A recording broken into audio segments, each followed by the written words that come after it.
অক্ষান্তরে মুসলমান দুনিয়ার চিন্তা দেখে মানুষকে আল্লাহ থেকে গাফেল করে দেয়।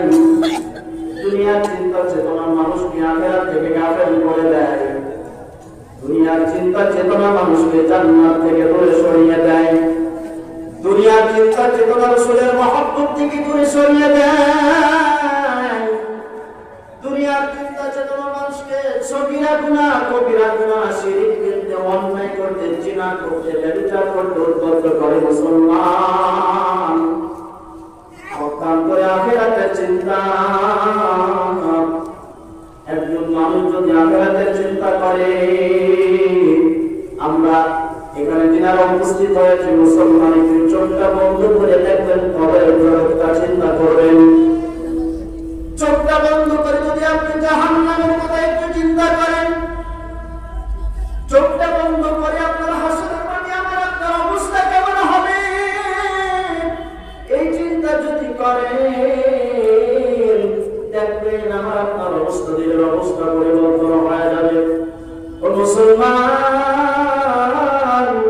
মানুষের চিন্তা চেতনা দুইটা জিনিস, একটা হলো দুনিয়ার চিন্তা চেতনা, একটা হলো আখিরাতের চিন্তা চেতনা। দুনিয়ার চিন্তা চেতনা মানুষকে গাফেল বানিয়ে ছাড়ে, জাহান্নামের আসামি বানিয়ে ছাড়ে। এই কারণে আল্লাহ রাব্বুল আলামিন বলেছেন, বান্দু উযিরুনাল হায়াতাদ দুনিয়া ওয়াল আখিরাতু খায়রুন ওয়া আবকা।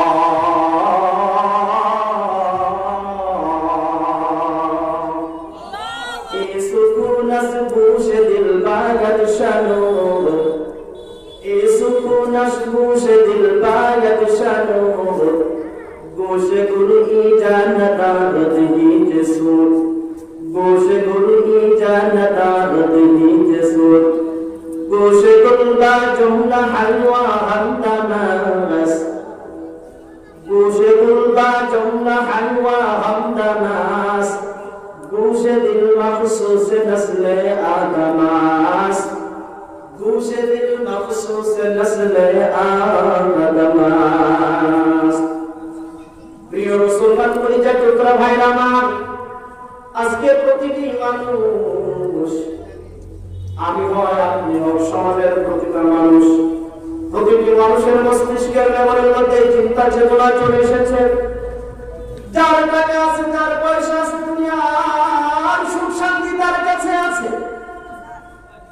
যার কয়েকটা বিল্ডিং আছে, দেখবেন লক্ষ লক্ষ কোটি কোটি টাকা আছে, দুনিয়ার সব সুখ শান্তি তার কাছে আছে। মুসলমান, অথচ আমার আল্লাহ বলতেছেন না রে না, আল্লাহ নিজে বলতেছেন, হে আমার পৃথিবীর বান্দা বান্দা, তোমরা পৃথিবীকে প্রাধান্য দিচ্ছ, তোমরা পৃথিবীকে প্রাধান্য দিচ্ছ, ওয়াল আখিরাতু খায়রুন ওয়া আবকা।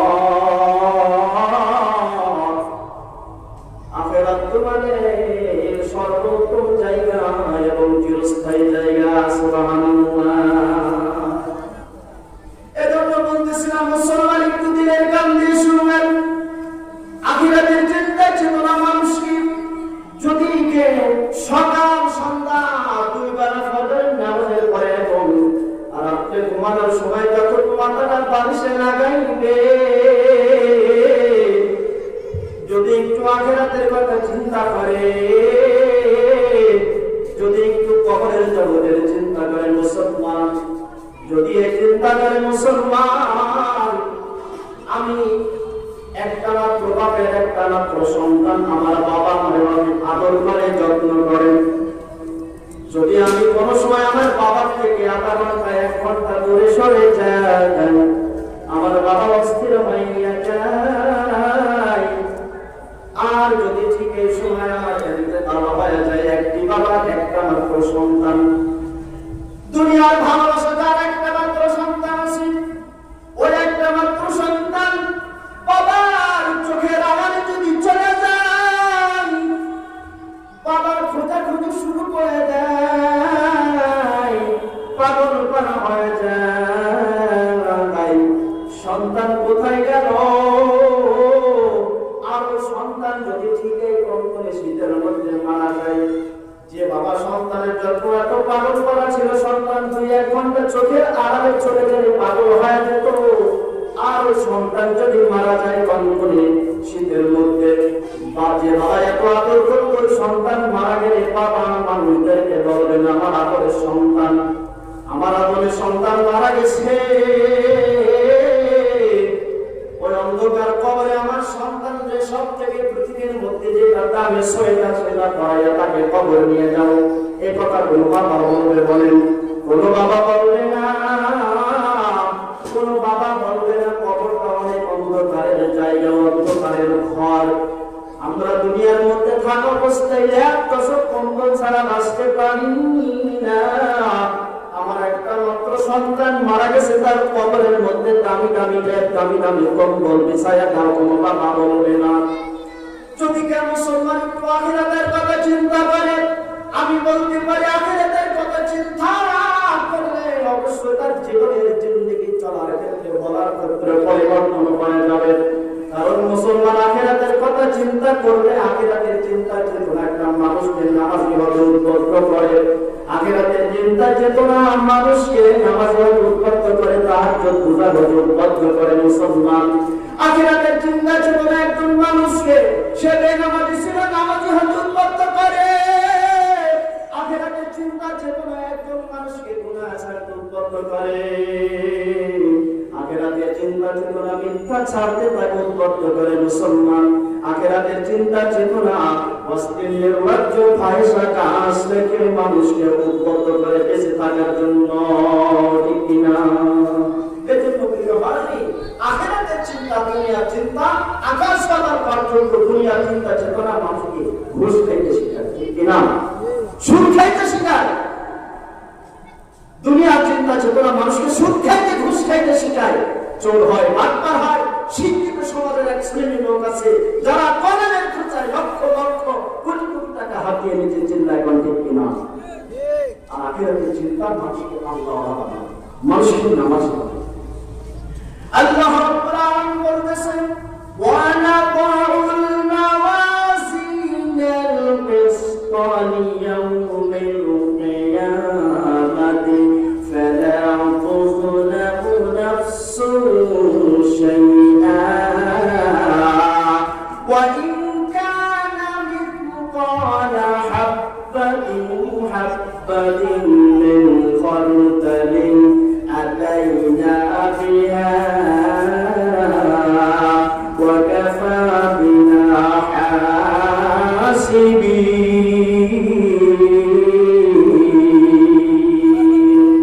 আল্লাহ রাব্বুল আলামিন পৃথিবীর মানুষদেরকে জানাচ্ছেন, হে আমার পৃথিবীর বান্দারা, তোমরা শোনো, পৃথিবীর মধ্যে তোমরা যা কিছু করো, গুনাহ কাজ করো চাই ভালো কাজ করো, আর কঠিন কিয়ামতের মাঝে আমি আল্লাহ রাব্বুল আলামিন ইনসাফের পাল্লা প্রতিষ্ঠিত করব।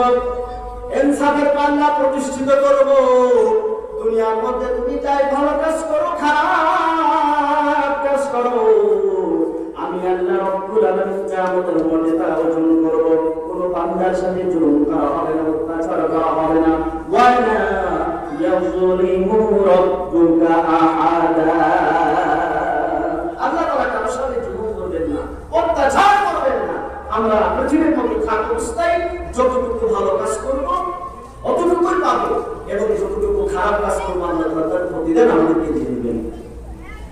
আল্লাহ রাব্বুল আলামিন বলতেছেন, ফামান ইয়া'মাল মিথকালা যাররাতিন খায়রান ইয়ারা ওয়া মান ইয়া'মাল মিথকালা যাররাতিন শাররান ইয়ারা।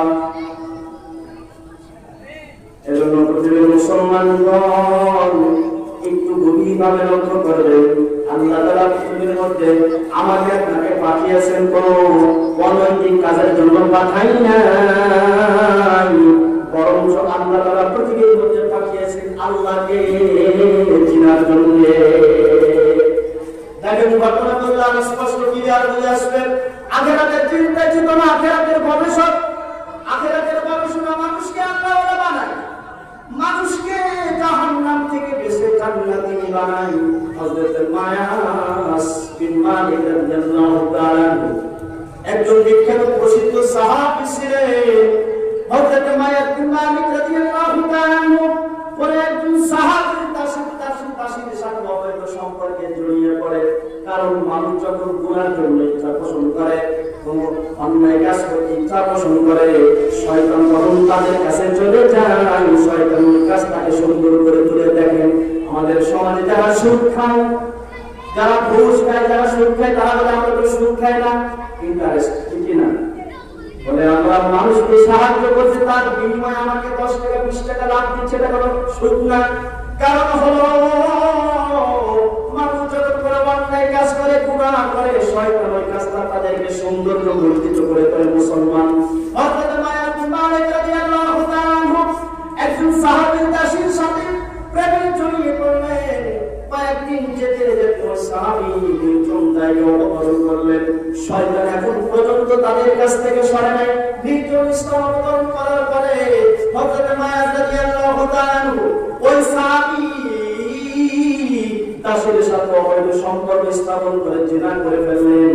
জিনা করার পরে যখন শয়তান ওই জায়গা থেকে দূরে সরে গেছে, হযরত মায়াস বিন মালিক রাদিয়াল্লাহু তাআলা তিনি এখন কাঁদতেছেন, চোখের পানি ছেড়ে চিৎকার করে গর্জন করে, নিঃসন্দেহে এতদিন পর্যন্ত শয়তান আমার সাথে ছিল, যার কারণে অবৈধ সম্পর্কে আমি জড়িয়ে পড়েছি। হযরত মায়াস বিন মালিক রাদিয়াল্লাহু তাআলা জিনা করছে, গুনাহ করছে, কিন্তু গুনাহ করার পরে যখন জিনা মনে হচ্ছে আর মায়াস বিন মালিকের আর ভালো লাগে না। একজন মুসলমানের অবস্থা এমন হতে হবে, গুনাহ করার সাথে সাথে তার দিলের মধ্যে চলাচল শুরু হয়ে যাবে। যতক্ষণ পর্যন্ত তওবা না করবে ততক্ষণ পর্যন্ত তার মনে স্থিরতা আসবে না। চিল্লাগান ঠিক কিনা? আমাদের সমাজে অনেক মুসলমান ভাই আছে, নামাজ পড়ে যায়, টেলিভিশনের সামনে বলে দেয়, ঠিক কিনা? টিভি মাথায় আছে, দাঁড়িয়ে আছে, নাচ গান নাচতে গুলো দেখতেছে। তাহলে তার নামাজ কি? তার নামাজ খারাপ কাজ কিন্তু তাকে বিরত রাখতে পারবে না। একজন মুসলমানের আমরা হওয়া উচিত, সগীরা গুনাহ করতে তার দিলের ভিতরে ছটফট শুরু হয়ে যায়, আরে আমার দ্বারা গুনাহ হয়। আর যখন কবিরা গুনাহ করবে তখন তওবা ছাড়া, তওবা যতক্ষণ পর্যন্ত না করবে ততক্ষণ পর্যন্ত তার আনন্দ উৎসব করা, স্ত্রীর সাথে বসবাস করা, স্ত্রীর সাথে আনন্দ উৎফুল্ল করা, এটা তার মনের ভিতরে কখনো আসে না। যেমন তার সাহাবায়ে কেরাম ছিল মুসলমান, সাহাবায়ে কেরাম যখন গুনাহ করত, কোন সাহাবা কি এমন ভাবে তওবা করত, নিজেদেরকে মসজিদের নববীর খুঁটির সাথে নিজেদেরকে বেঁধে ফেলত, যতক্ষণ পর্যন্ত আল্লাহর পক্ষ থেকে সুসংবাদ না আসবে ততক্ষণ পর্যন্ত বসে থাকতো না। কোন সাহাবী এমন করতেন, গুনাহ করছে সারা রাত তাহাজ্জুদের মধ্যে সময় পার করে দিয়েছে। মুসলমান আজকে আমাদের অবস্থা এমন হয়ে গেছে, বাবা মারা গেলে চোখের পানি আসে, সন্তান অসুস্থ হলে চোখের পানি আসে, টাকা হারায় গেলে চোখের পানি আসে, ক্ষেত খাবার নষ্ট হয়ে গেলে চোখের পানি আসে, আর গুনাহ করলে চোখের পানি আসে না, ঠিক কিনা?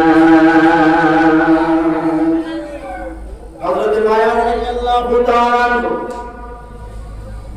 জিনা করার কারণে মনের মধ্যে আর ভালো লাগে না, মায়ার চোখে পানি বের হইতেছে, ক্রন্দন করতেছে, স্ত্রীর সাথে বসে না, বন্ধুদের সাথে বসে না, শুধু ক্রন্দন করে আর ক্রন্দন করে। শেষ পর্যায়ে মহাচিকিৎসক জনাবে মুহাম্মদুর রাসূলুল্লাহ সাল্লাল্লাহু আলাইহি ওয়াসাল্লামের কাছে শরণাপন্ন হয়েছেন। হযরত মায়াস রাদিয়াল্লাহু তাআলা বলেন, ইয়া রাসূলুল্লাহ, ইয়া হাবিবাল্লাহ, শয়তানের প্ররোচনায় পড়ে আমি এক নারীর সাথে জিনা করেছি। নবীজি তার থেকে চেহারাটা দূরে সরিয়ে নিলেন। সাহাবায়ে কেরামকে বললেন, তারে দূরে রেখে আসো। সাহাবায়ে কেরামকে দূরে রেখে এসেছেন। আবার দ্বিতীয়বার গেলেন মায়াস রাদিয়াল্লাহু তাআলা রাসূলের কাছে এসে বলতেছেন, ইয়া রাসূলুল্লাহ, ইয়া হাবিবাল্লাহ, আমি জিনা করেছি, আমাকে পবিত্র করুন, আমার যে শাস্তি হওয়ার দরকার সেই শাস্তি আমায় প্রয়োগ করুন। নতুবা যদি ইয়া রাসূলুল্লাহ জিনা করার কারণে যদি আপনি আমায় পবিত্র না করেন, শাস্তি না দেন, কাল কঠিন কিয়ামতের মাঠে আমি আমি মায়া হাসরের ময়দানে শাস্তি সইতে পারবো না।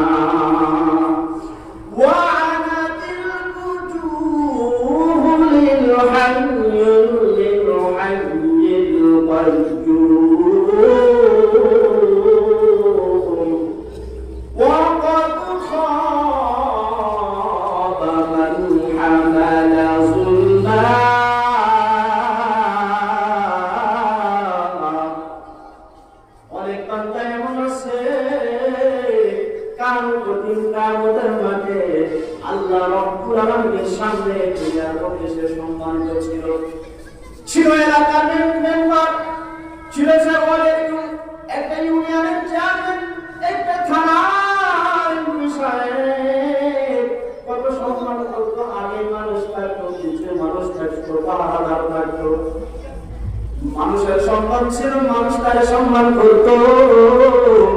কিন্তু কোনদিন তার মাথাটা আল্লাহর সামনে নত করে নাই মুসলমান। কোনদিন সে মসজিদে যে সে কপালটা নত করে নাই, আমার আল্লাহকে পাওয়ার জন্য গলত কোনো চেষ্টা করে নাই মুসলমান। এখন ইলেকশনে জেতার জন্য কত চেষ্টা করছে, কত প্রচেষ্টা করছে, মাথার ঘাম পায়ে ফেলে সাধারণ একজন প্রজার পা পর্যন্ত যদি ধরতে হয় তাকে রাজি আছে, ঠিক কিনা বলেন? কিন্তু কোনদিন মসজিদে যাই না, গেছে তো দেখার জন্য গেছে, কোনদিন আল্লাহর সামনে কনিষ্ঠতার সাথে মাথাটা নত করে নাই। আল্লাহ তাআলা তাদের ব্যাপারে বলতেছেন, ওয়া'নাতিল কুজুবু লিল হাইয়িল কাইয়্যুম। আল্লাহ রাব্বুল আলামিন আজকের আলোচনা যতটুকু বললেন এবং শুনলাম, আল্লাহ তাআলা আমাদের এবং আপনাদের সকলকে আমল করার তৌফিক দান করেন। ওয়া আখিরু দাওয়ানা আলহামদুলিল্লাহি রাব্বিল আলামিন।